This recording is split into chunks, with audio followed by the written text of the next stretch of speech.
गणपती बाप्पा मोरया। मस्त आपल्या अशा गणपती बाप्पाच्या फेस्टिवलची सुरुवात झालेली आहे आणि घरोघरी वेगवेगळ्या प्रकारचे नैवेद्य आपण तयार करत असतो, पण त्यातल्या त्यात उकडीचे मोदक करण्याची सर्व स्त्रियांची अपेक्षा असते। पण बरेचदा काय होतं, उकड व्यवस्थित होत नाही किंवा मग सारण कडक वगैरे होऊन जाते। त्यासाठी आजचा हा व्हिडिओ, याआधी सुद्धा मी मोदकाचा व्हिडिओ अपलोड केला आहे, पण आजचा व्हिडिओ त्यातल्या त्यात थोडासा वेगळ्या पद्धतीने दाखवला आहे, तर व्हिडिओ शेवटपर्यंत नक्की बघा। मस्त असे कळीदार आणि मऊ लुसलुशीत असे मोदक तयार केलेले आहेत। गणपती बाप्पाची आरती करण्याआधी मोदक तयार करून घेतले। 11 दिवस वेगवेगळा नैवेद्य करायचा असतो, त्यातला एक दिवस तरी आपण उकडीचे मोदक करण्याचे प्रयत्न सर्व स्त्रिया करत असतो। परफेक्ट असे उकडीच्या मोदकाचा हा व्हिडिओ आहे, व्हिडिओ शेवटपर्यंत नक्की बघा। त्यासाठी मी इथे एक पातेलं घेतलं आणि त्या पातेल्यामध्ये पाणी घातलं आहे 2 वाट्या। जेवढं आपल्याला तांदळाची पिठी वापरायची त्यापेक्षा थोडंसं जास्त पाणी घालायचं। 2 वाटीच्या वर अगदी फक्त 1.25 वाटी असं पाव वाटी वगैरे पाणी यामध्ये शिल्लक घातलं मी आणि पाणी उकळायला ठेवलं। त्यामध्ये तूप घातलं आहे 2 चमचे, मीठ घातलं आहे चवीपुरतं। पाण्यावर झाकण ठेवायचं आणि या पाण्याला चांगली उकळी येऊ द्यायची। पाण्याला एकदा चांगली उकळी आली त्यानंतर हे बघा, झाकण काढून घेतलं मी आणि जेवढं पाणी होतं त्यापेक्षा थोडंसं कमी प्रमाणात हे पीठ घेतलेलं आहे। तांदूळाची पिठी तयार करण्यासाठी तांदूळ स्वच्छ धुवून घेतले, घरातच फॅनच्या हवेत सुकवून घेतले 2 दिवस आणि त्यानंतर ही पिठी दळून घेतलेली आहे। पीठ या पाण्यामध्ये घालून घेतलं मी आणि याची आपण व्यवस्थित उकड काढून घेऊया। मिक्स करून घेते पाण्यामध्ये।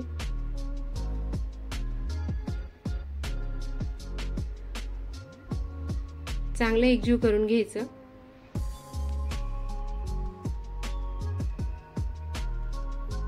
गॅसची फ्लेम लो ठेवायची आणि व्यवस्थित आपल्याला ही उकड तयार करून घ्यायची आहे। मिक्स करून झालं त्यानंतर मी यावर झाकण ठेवलं 1-2 मिनिटांसाठी। परत एकदा वरचं झाकण काढून घेतलं आणि पुन्हा एकदा व्यवस्थित मिक्स केलं। पिठी चांगली शिजण्यासाठी चांगलं एकदा मिक्स करून घेतलं आणि झाकण ठेवून गॅस बंद केला आणि एक 10 ते 12 मिनिटांसाठी ही उकड जी आहे ती अशीच राहू दिली। त्यानंतर आपण सारण तयार करून घेऊया। त्यासाठी मी इथे 2 खोबरे घेतले होते, नारळ घेतले फोडून।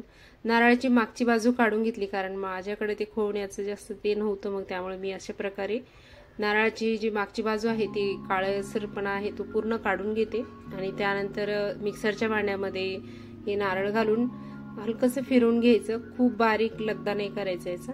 हे बघा, आपण जसं खवलेलं नारळ असतं तशा प्रकारे हे नारळ तयार होतं। मी ते 2 नारळ वापरले होते आणि 2 वाटी पीठ घेतलेलं आहे, त्यामुळे जर प्रमाण सारखं घेतलं तर कणिक शिल्लक राहिलं किंवा सारण शिल्लक राहिलं असं होत नाही। त्यानंतर आपली जी पिठी आहे ती तयार झाली होती, 10 ते 12 मिनिटं झाले होते। मी एका मोठ्या परातीत टाकलं आणि मॅशरने चांगलं मॅश करून घेतलं। एखाद्या तांब्याने किंवा वाटीने सुद्धा आपण अशा प्रकारे पिठी मॅश करू शकतो। उकड चांगली व्यवस्थित तयार करून घ्यायची आणि अशा प्रकारे हाताने मळून घेतलं जवळपास 7 ते 8 मिनिटं। त्यानंतर आपली जी पिठी आहे ती व्यवस्थित तयार होते।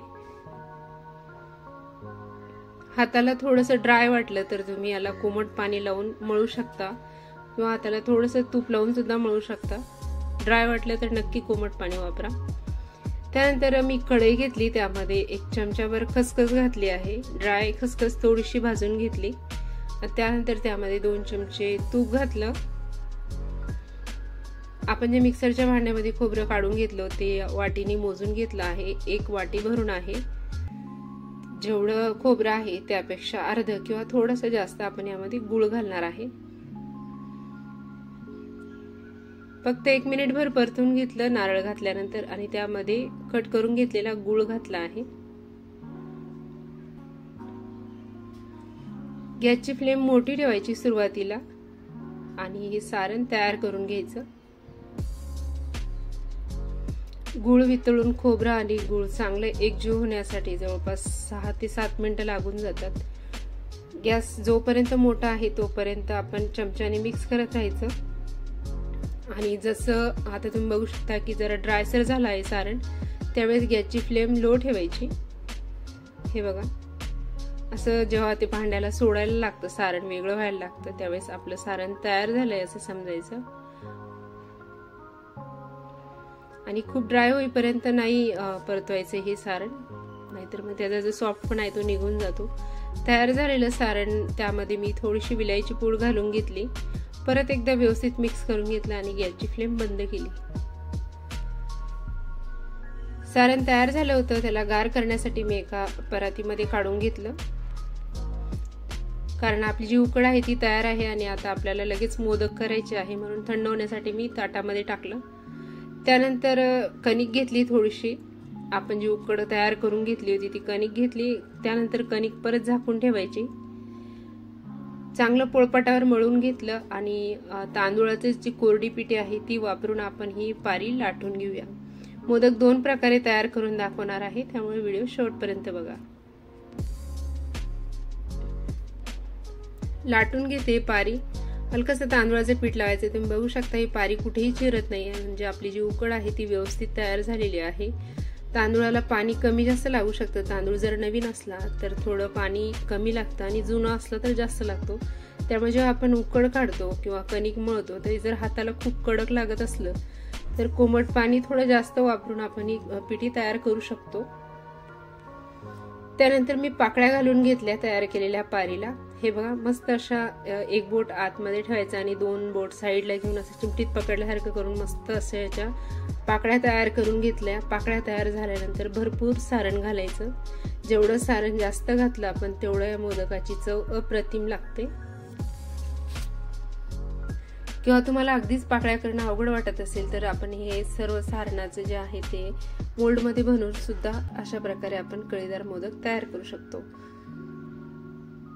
सारण भरून झालं होतं, त्यानंतर अशा पाकळ्या सावकाश हाताने अलगद मी एकत्र करून घेतल्या आणि या मोदकाचं जे वरचं टोक आहे ते काढून घेते. हाताला चिकटल्यासारखं वाटलं तर मध्ये मध्ये ड्राय पिठी लावून घ्यायची आणि याच्या ज्या दबलेल्या पाकळ्या आहेत त्या परत हाताने मी वेगळ्या करून घेतल्या आणि मस्त असा कळीदार हा मोदक तयार झालेला आहे.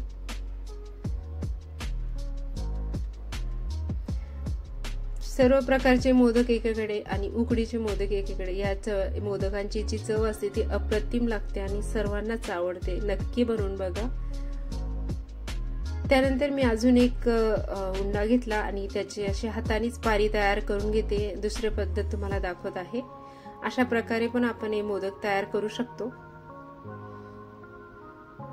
पातळ अशी पारी तयार करून घेतली.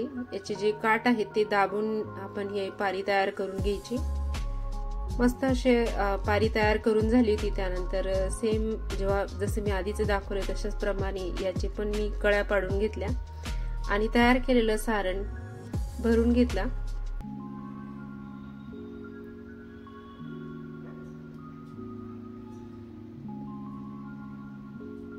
मोदक तयार करताना थोडा जास्तीचा वेळ लागतो, कारण याचे जे पाकळ्या वगैरे तयार करायचं काम आहे ते सावकाश करावं लागतं. त्यामुळं निवांत वेळ असतानाच आपण उकडीचे मोदक तयार करायला घेतो शक्यतो. हे बघा, अशा पाकळ्या हाताने मध्ये करून त्याचं नाक वर काढून घेतलं मोदकाचं आणि त्यानंतर जे पाकळ्या दबल्या होत्या त्या हाताने अलगद वेगळ्या करून घेतल्या. तुम्ही अशा प्रकारे मोदक पिठी लावून सुद्धा करू शकता किंवा तूप पाण्याचा हात लावून सुद्धा तयार करू शकता. मस्त असे मोदक तयार झालेले आहे. अशाच प्रकारे मी सर्व मोदक तयार करून घेतले आणि एका ताटामध्ये ठेवले आहे तयार करून. त्यानंतर मला ज्या स्टीमर मध्ये मोदक वाफायचे होते त्याला मी त्या चाळणीचं जे भांडं होतं त्याला तूप लावून घेतलं हलकसं आणि त्यानंतर तयार केलेले मोदक या भांड्यावर ठेवून घेत आहे. त्यानंतर आपलं पाणी उकळायला ठेवलेलं आहे. चांगलं पाणी उकळून झालं. तुम्ही अशा प्रकारे एखाद्या कढईमध्ये सुद्धा हे मोदक वाफवू शकता. तयार केलेले मोदक मी या भांड्यामध्ये ठेवले, झाकण ठेवलं आणि गॅसची फ्लेम लो टू मीडियम ठेवून एक 10 मिनिटांसाठी आपण हे मोदक वाफवून घेऊया. मस्त असे मोदक तयार झालेले आहेत. 10 मिनिटं झालेत. मोदक मी ताटात काढून घेत आहे. एकदम छान मऊ लुसलुशीत असे मोदक तयार झालेले आहेत.